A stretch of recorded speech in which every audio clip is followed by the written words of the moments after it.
وشكك اسكندريه ومصر تتقسم على الكل. ما بتكتبش ليه يا هلال؟ لا بكتب. كنت عشمان ايامي في الدنيا تنقضي قبل ما السر ينكشف. ياسين عمره ما هيسامحني، طول عمره يسألني وانا اكذب عليه واتهرب من السؤال. جيته في يوم وليله وكسرتوني في عينه. اللي تستر الايام تفضح السنين. من يوم ما صابني المرض وانا كل ليله اقول له روحي،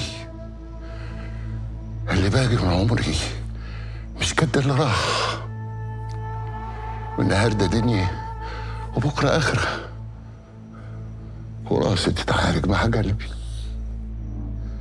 اقول ولا اسيب السر مسرور؟ ياسين مش هيسامح حد فينا.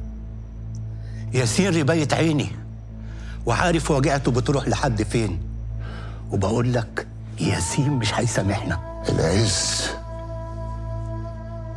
يخلي الزعلان يتراضى، ولما يعرف ياسين نايب قد ايه في المال هيترحم عليا في اليوم 1000 مرة.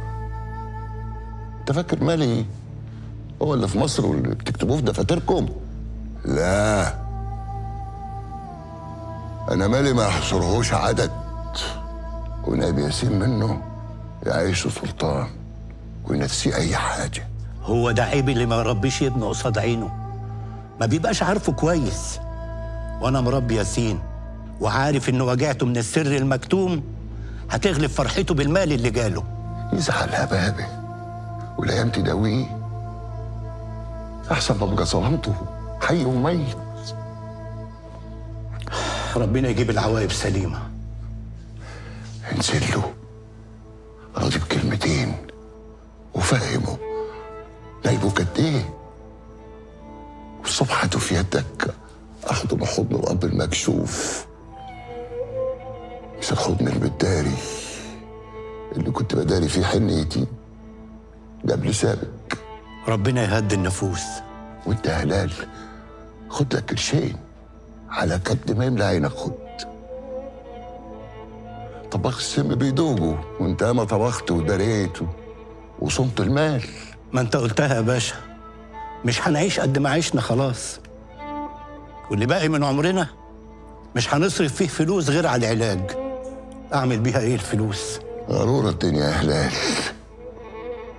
ضيعنا صحتنا عشان نجمع المال. ودينا بنصرف المال عشان نرجع صحتنا.